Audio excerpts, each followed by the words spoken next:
नमस्कार दोस्तों, आज हम बात करेंगे लुइस हे की किताब you can heal your life की समरी के बारे में। किताब की लेखिका लुइस हे का जन्म 8 अक्टूबर 1926 को हुआ था। वह एक अमेरिकी प्रेरक लेखिका और हे हाउस की संस्थापक थी। उन्होंने कई नई सेल्फ हेल्प पुस्तकें लिखी, जिनमें 1984 में लिखी पुस्तक you can heal your life भी शामिल है। दोस्तों, हम सब कभी न कभी जिंदगी में उतार चढ़ाव के दौर से गुजरते हैं, जहां लाइफ में सब कुछ खत्म होता हुआ फील होता है। हमें कुछ भी मोटिवेट नहीं करता, हमारा उत्साह भी खत्म होने लगता है। ऐसे समय में लगता है कि काश कोई हमारी हेल्प करता, लेकिन सोचिए होता क्या है। कभी कभी ऐसे हालात का सामना हमें अकेले करना पड़ता है, कोई भी हमारे काम नहीं आता है। फिर एक ही चीज रह जाती है कि आप अपनी हेल्प खुद करें। लेकिन इससे पहले कि आप भी कभी इस परिस्थिति से गुजरें, आपको सेल्फ हेल्प फिलॉसफी और समग्र स्वास्थ्य के बेसिक सिद्धांत सीखने होंगे। और इसका सबसे बढ़िया तरीका है कि आप इस वीडियो को पूरा देखें। दोस्तों, इस किताब में लुइस हे बताते हैं कि किस तरह हमारा दिमाग और शरीर एक दूसरे से जुड़ा है, किस तरह हम अपने सोचने के तरीके को बदलकर अपनी स्वास्थ्य संबंधी समस्याओं को ठीक कर सकते हैं, कैसे हम अपने जीवन के हर घाव को भर सकते हैं, कैसे अपने जीवन की लगभग हर समस्या को हल कर सकते हैं। लेखिका लुइस हे का मुख्य संदेश यह है कि अगर हम अपने दिमाग को नियंत्रित करने के लिए तैयार हैं, तो लगभग कुछ भी ठीक किया जा सकता है। दुनिया भर के सैकड़ों हजारों लोगों ने इस किताब को पढ़ा है और अपनी जिंदगी को बदल पाया है। इस अद्भुत पुस्तक के माध्यम से लुइस एल हे आत्म विकास की यात्रा को हमारे साथ बांट रही है। उनका कहना है कि हमारा जीवन कितना भी निम्न स्तरीय क्यों न रहा हो, हम अपने जीवन को पूरी तरह बदलकर उसे और ज्यादा बेहतर बना सकते हैं। इस पुस्तक में सब कुछ है, जीवन, उसके मूल्य और अपने आप पर कैसे स्वाध्याय करें। अपने बारे में आपको जो भी जानने की आवश्यकता है वह सब इसमें है। इसमें रोग के संभावित मानसिक कारणों की संदर्भ मार्गदर्शिका है, जो वास्तव में उल्लेखनीय और अनूठी है। किसी निर्जन द्वीप पर कोई व्यक्ति इस पुस्तक को पा जाए तो वह अपने जीवन को बेहतर बनाने के लिए जो भी करना चाहता है, जो भी जानना चाहता है, वह सब इससे सीख और समझ सकता है। प्रत्येक अध्याय एक निश्चय के साथ आरंभ होता है और सभी अध्याय एक उपचार के साथ समाप्त होते हैं। जब आप इससे संबंधित जीवन के भाग पर कार्य करेंगे तो प्रत्येक अध्याय उपयोगी सिद्ध होगा। यह चेतन को परिवर्तित करने के लिए तैयार सकारात्मक विचारों का प्रवाह है। यदि आप पुस्तक के क्रमानुसार दिए गए अभ्यास निष्ठापूर्वक करेंगे तो पुस्तक के समाप्त होने तक निश्चय ही अपने जीवन में परिवर्तन महसूस कर रहे होंगे। यह विश्व की सर्वाधिक बिकने वाली पुस्तकों में शामिल है। तो चलिए दोस्तों, इस किताब की एक एक अध्याय को विस्तार से समझते हैं। चैप्टर 1, व्हाट आई बिलीव, जिसमें मुझे विश्वास है। जिंदगी बड़ी सहज होती है। हम जो देते हैं वही हमें वापस मिलता है। हम अपने जीवन में जिन बातों पर विश्वास करते हैं वही हमारे जीवन की सच्चाई बन जाती है। हम अपने मन में जो भावनाएं महसूस करते हैं उन्हीं से हम अपनी जिंदगी बनाते हैं। हमारे मस्तिष्क में आने वाला हर विचार हमारा भविष्य बनाता है। हम में से हर व्यक्ति अपने विचारों और अपनी भावनाओं द्वारा अपने अनुभवों को जन्म देता है। हमारे विचार जो हम बोलते हैं वह सब हमारा अनुभव बन जाता है। हम अपने जीवन की परिस्थितियां और परिणाम खुद बनाते हैं, और जब हम किसी परिस्थिति में निराश होते हैं तो उसका दोष दूसरों को दे रहे होते हैं। लेकिन सच तो यह है कि हर व्यक्ति अपने जीवन के हर अच्छी या बुरी परिस्थिति और परिणाम के लिए खुद ही जिम्मेदार है। दोस्तों, हम खुद परिस्थितियों को जन्म देते हैं और फिर अपनी कुंठा के लिए किसी दूसरे व्यक्ति को दोषी ठहराते हुए अपनी ऊर्जा नष्ट करते हैं। किसी भी व्यक्ति, किसी स्थान, किसी चीज का हम पर कोई अधिकार नहीं है, और कोई व्यक्ति, कोई स्थान और कोई चीज हमसे अधिक शक्तिशाली नहीं है, क्योंकि अपने मस्तिष्क में केवल हम ही सोचते हैं। जब हम अपने मस्तिष्क में शांति, तालमेल और संतुलन बना लेते हैं तो यह सब हमारे जीवन में भी आ जाता है। जब हम अपने मन में शांति, सद्भाव और संतुलन बनाएंगे तो हम इसे अपने जीवन में पाएंगे। दोस्तों, इनमें से कौन सा कथन आपके विचार से मिलता है? पहला, लोग मेरे पीछे पड़े हैं। दूसरा, हर व्यक्ति हमेशा मेरी मदद करता है। इनमें से प्रत्येक विचार बिल्कुल भिन्न अनुभव को जन्म देगा। हम अपने बारे में और अपने जीवन के बारे में जो भी सोचते हैं, जिन बातों पर विश्वास करते हैं, वही हमारे जीवन में सच हो जाती है। हम जो भी सोचना या मानना चाहते हैं, हर विचार में ब्रह्मांड हमारे साथ होता है, अर्थात ब्रह्मांड हर उस विचार में हमारा पूरी तरह से समर्थन करता है जिसे हम सोचना और विश्वास करना चुनते हैं। हम जिस बात पर भी विश्वास करना चुनते हैं, हमारा अवचेतन मन उसे स्वीकार कर लेता है। दूसरे रूप में, हम जो भी स्वीकार करते हैं, हमारा अवचेतन मन उसे स्वीकार कर लेता है। इन दोनों का अर्थ है कि मैं अपने और जीवन के बारे में जो भी स्वीकारता हूँ वह मेरे लिए एक सच्चाई बन जाता है। आप अपने और अपने जीवन के बारे में जो भी सोचते हैं वह आपके लिए सच हो जाता है। लॉ ऑफ अट्रैक्शन के नियम के अनुसार प्रकृति यह नहीं देखती कि हमारे विचार सही हैं या गलत, और हमारे सभी विचारों को वैसे ही स्वीकार कर लेती है जैसा हम सोचते हैं।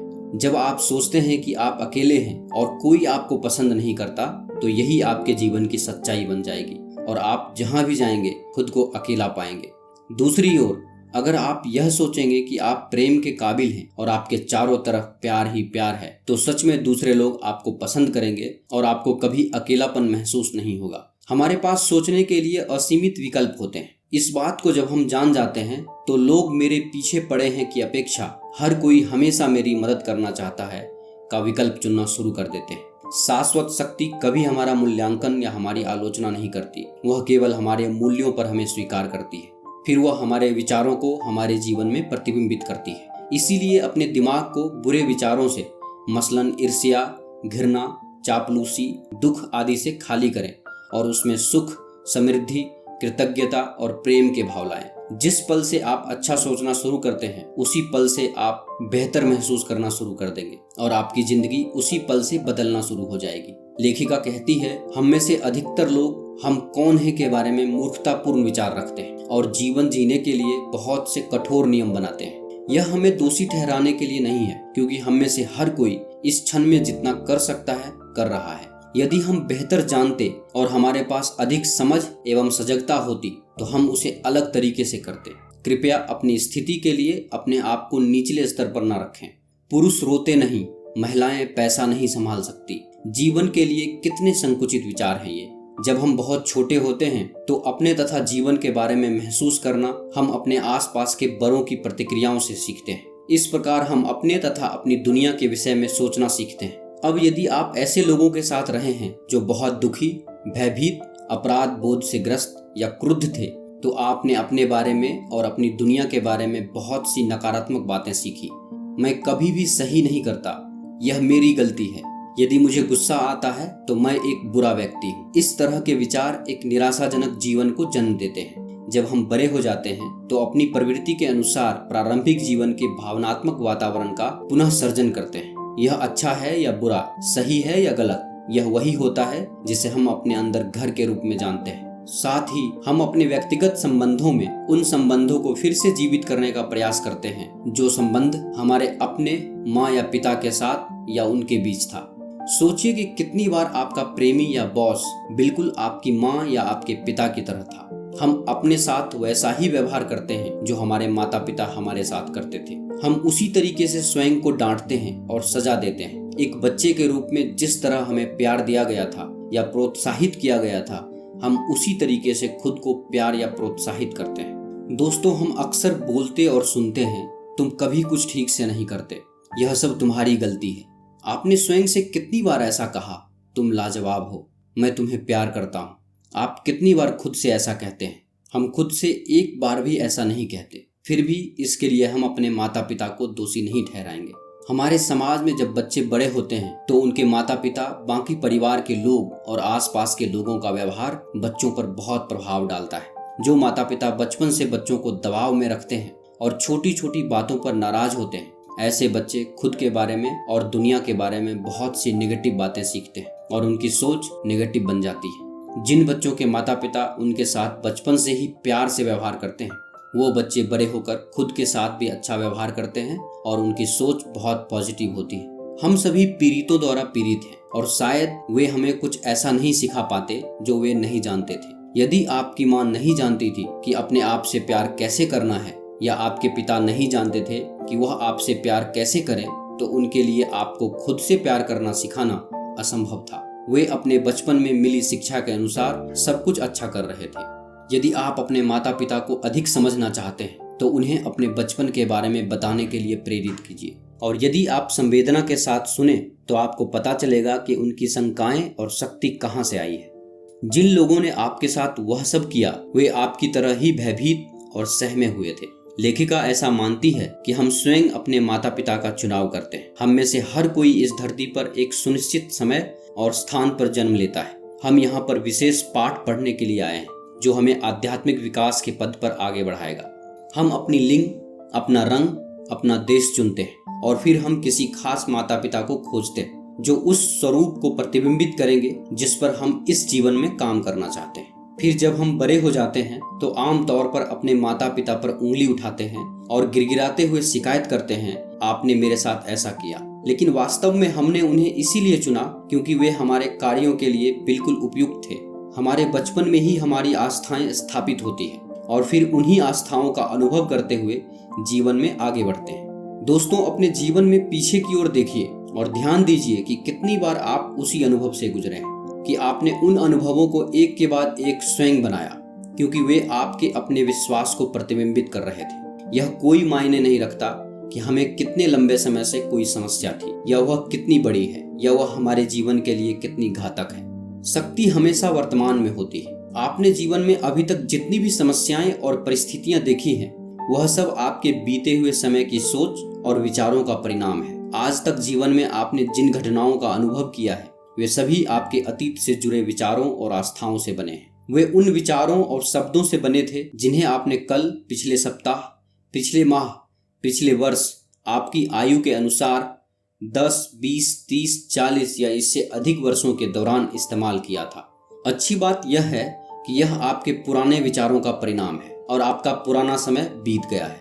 इस पल में महत्वपूर्ण यह है कि आप अभी क्या सोचना, विश्वास करना व कहना चाहते हैं, क्योंकि आपके वर्तमान के विचार और विश्वास ही आपका भविष्य बनाएंगे।